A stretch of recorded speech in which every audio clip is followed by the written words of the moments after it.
Hi there, thanks for tuning into another little video from the White Boat Studio in sunny Sozopol. I've recently, I must stop saying I've recently, I just said it again, I did it again. I've been distributing my watercolours for beginners ebook just recently, and I thought I'd do a video lesson on the most important things in the book. And I know some people will skip through and skim read, but this is the most important one. It's called The Golden Time, and I think it was penned by Ron Ranson, and it's basically that, I must stop saying basically as well, but basically it's a bad idea to continue working if you've ever done watercolour painting and your paintings have ended up muddy and brown and a bit kind of sludgy looking. The reason for it is that you've exceeded the golden time. Now what I mean by this is that if you wet your paper either with paint or try and test it with water, what you can do is, if you just wet a piece of paper, you can continue to work with that paper as long as the shine's still on the paper. If the shine starts to go, then you should stop working on that area. And everybody's guilty of fiddling, even me. So this is explained on page 7. It's chapter 2 on the theory of watercolour painting. So if you read nothing else in that book, I would suggest that you read that page, or the section. How far does it go on? Anyway, it also continues on page 65, lesson 11, avoiding mud and keeping it clean, which emphasises the fact that you shouldn't work when the shine's gone off. Now most people, when they start watercolour painting, particularly if they're interested in landscapes, are intimidated by that big bare piece of paper that they call the sky. So today I'm going to concentrate on how to paint a really simple sky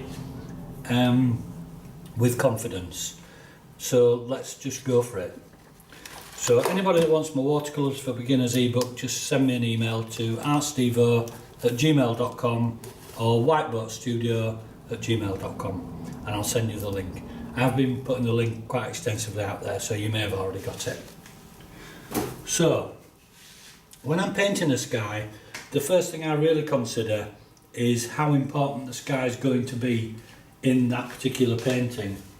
I'll be doing a separate lesson on stormy skies, and you can see that this is an example of one of my stormy skies with a picture of my sister on the beach.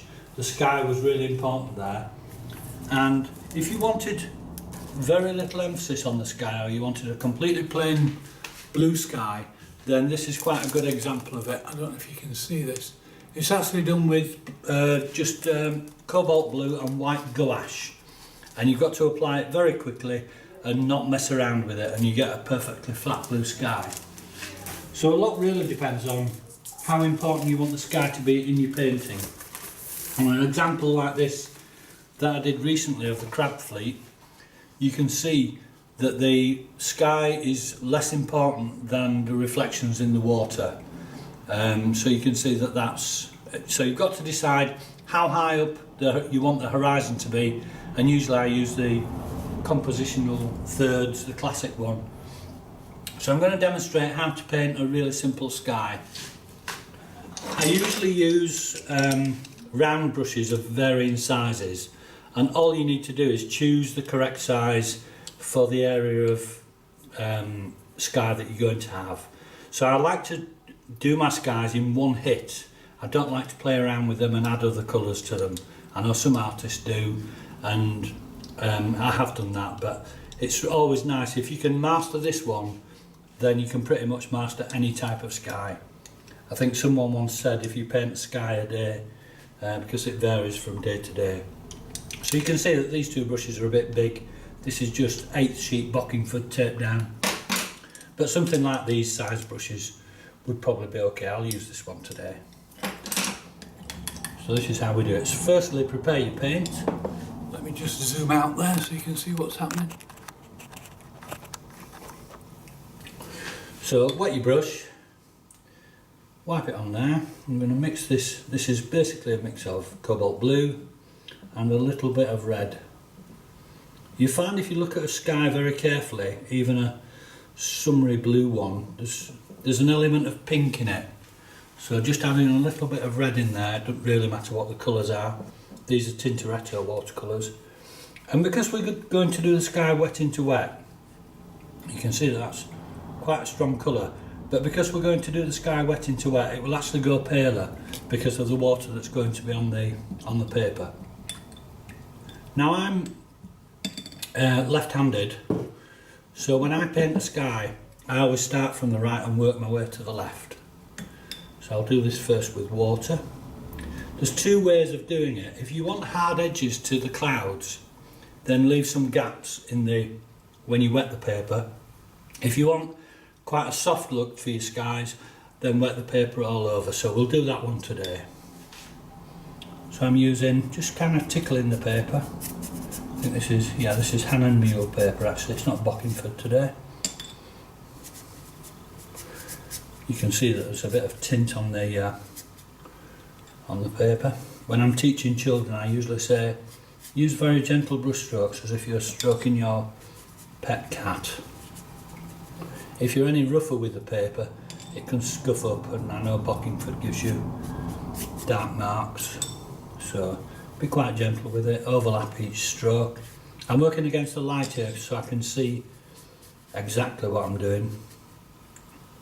So if you're right-handed, you'll be working from left to right. So I'm just wetting the paper all over. I'm not going to include a landscape on this scene. I'm just literally going to do a sky. So I'm looking against the window here and I can see that there's an overall film of water over the whole of the paper, and it's actually starting to dry up here already. So that golden time you can extend just by re-wetting that area. But if you're working in a hot country like I usually do, then it can be as little as 2 or 3 minutes, which is why I generally don't paint outside when I'm teaching either in Asia or in Bulgaria or in Greece, because it's just too hot and it dries too fast, and I like to use wetting to wet techniques. Just rough wiping around the border. I've got my paint already mixed up. Just make sure you can see what's happening. I'm closing on this.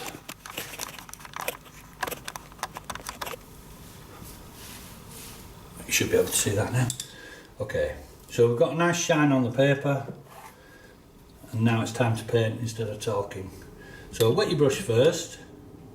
Obviously we've tested it on the test strip, and if you go into this, if you wet your brush and then go straight into the paint, you've weakened the mix, and also any beads of water that are on the stock of the brush, like here, if you don't dry those, they can drop into the sky and give you an ugly cauliflower or back run. So it's best if that's avoided. So wash my brush right to the bottom of the pot, wipe it on the dirty olive rag, and then literally give this another quick mix, and then you just repeat the same things that you've just done. And if you leave some gaps, those will be your clouds. It's always nice if your sky is a different colour from one side of the painting to the other. So I'm going to add less paint over onto the left. And clouds generally get smaller as they reach the horizon. So you can see as I'm approaching my paint, as I'm approaching the bottom, I'm not dipping back into the paint at all.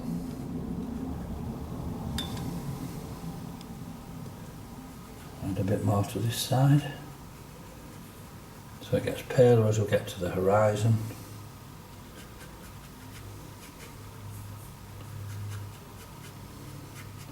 This Hannan Mule paper is not very forgiving when it comes to scuffing. You can see some dark marks appearing just around this area.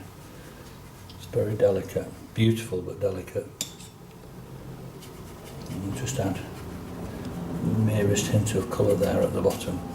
So now we've got a dark area up here, we've got a lighter area over here, and you can see if you look carefully that in this area here that it's starting to bleed. Just make sure you can pick that up. Yeah, it's starting to bleed. Now, if you want effects like rain, all you've got to do is tip your board, and I'll show you this. So you just tip it and hold it on one angle. And then what happens is that you get all these effects here, as if there's some rain on the way. Now there's a couple of things that you can do while it's in this shiny state. So we're still working against the clock. It's starting to dry on the bottom of here, where I didn't put much pigment on, but it's still quite wet up there, so it's okay to work in this area. I'm not a great lover of tissue clouds. They're a bit art club like. But this is the way of getting a more subtle. So you wash your brush out, wipe it on the tissue, make sure there's none on the stock that's going to drop into your lovely sky, then just squeeze the moisture out. Then what you can do is you can just lift off cloud shapes just with a sideways sweep of the brush.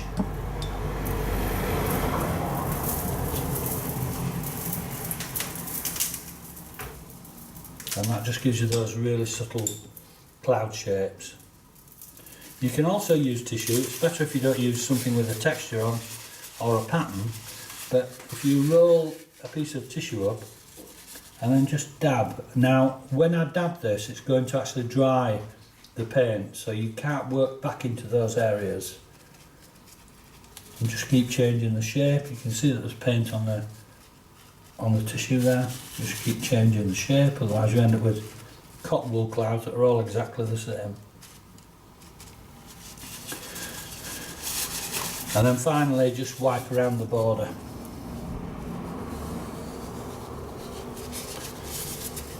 If you don't, some of this paint can bleed back in, form a hard line. Just wet my tissue a little bit.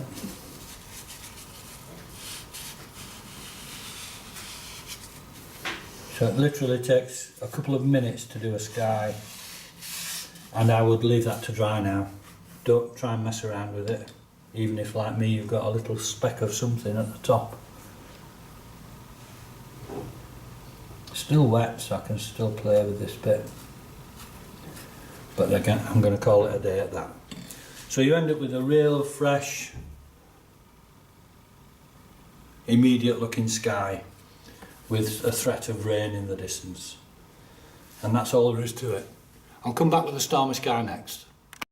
Hi there, welcome back. Right, I've got some fresh water now and a fresh sheet of paper. We're going to do a stormy sky.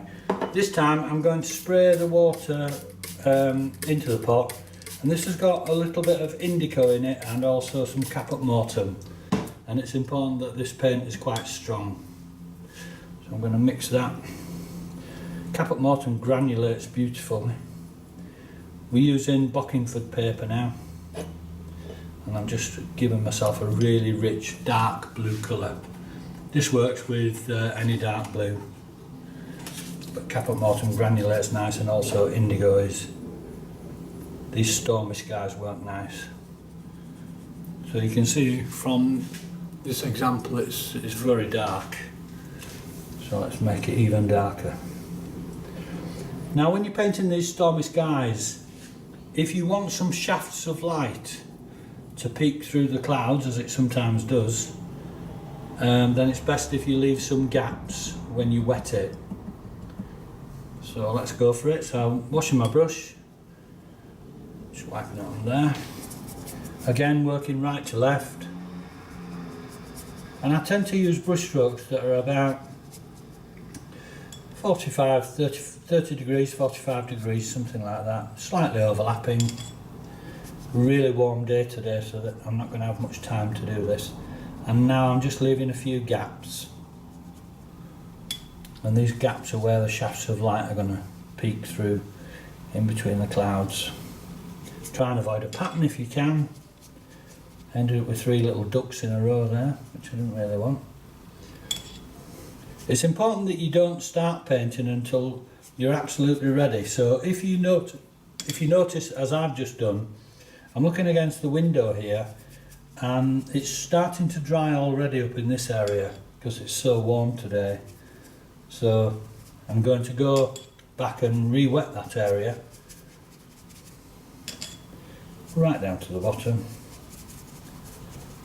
If you hear a noise, it means that it's time to listen for it. Can you hear it? That means it's time to dip into the water again.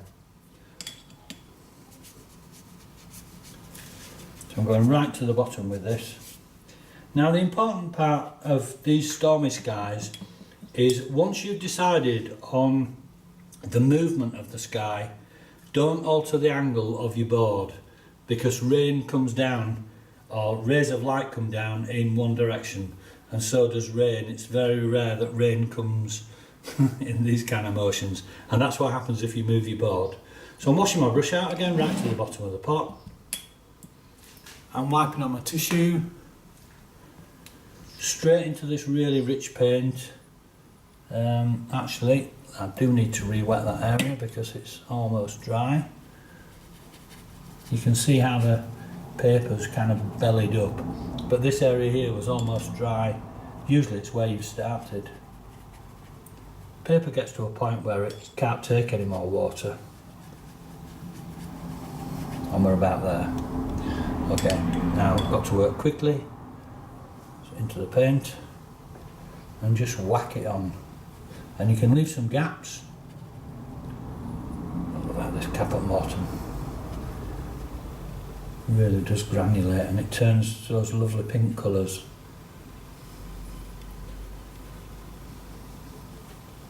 I try not to make sure I don't have a halo around the whole sky area.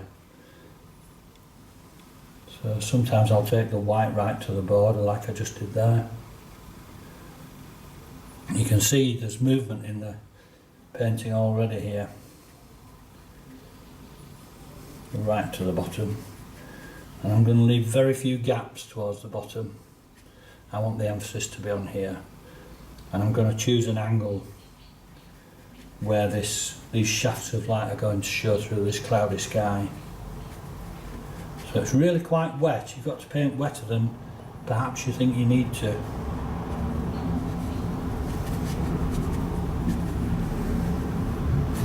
That's it, the whole paper's covered now. And now I'm just going to lift the board up and hold it on an angle. And maybe I should get prepared with a piece of tissue. Sometimes it ends up on your feet. So now just tip the board on one angle and hold it. And you can see what's happening now. You're getting shafts of light coming down. And you can see what a mess it's making. You can also tap it. Again, just make sure that you're holding it at just one angle. And then you can see now that you get this beautiful shafts of light. If you notice a pattern, can you see just here?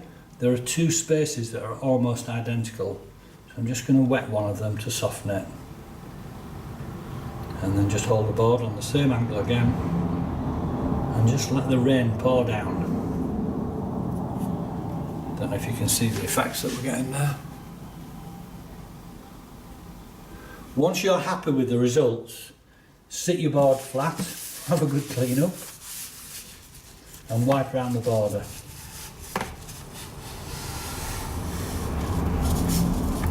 You can continue to let this work, but once you're happy with the results, then sit your board flat and then it stops moving, or pretty much stops moving. Just clean it around. Now if you want to freeze this sky just exactly as it is, then I would suggest what you do is dry it with a hairdryer. If there are any dark areas, can you see how it's kind of forming a hard line down here? Let's just lift some of this off. And just using capillary action on the brush, that'll just lift it off. So then we have a very immediate stormy sky. If you want it to continue to work, just tip it up again. What you've got to watch with this type of sky is that as the wash is drying, some of the wet paint will go into some of the dry wash, and if that happens you're going to end up with a cauliflower. So I'm just going to tickle this area here just to get rid of that surplus of water, and then I'll dry that with a hairdryer and let you have a look at the results when I come back. Hello, welcome back. So the painting's now dry. I've just dried it with a hairdryer, and you can see now that we've got a very stormy atmospheric sky that's granulated beautifully. So that's how to do a stormy sky with just one colour and some wet paper. So stormy skies and sunny skies, they're both a doddle. You just have to be confident and just work really fast. Hope you enjoyed it. Look forward to seeing you next time, and give it a go. Don't be intimidated by all that white paper. Okay, bye now from the White Broke Studio. Don't forget to like, subscribe and comment. Bye now.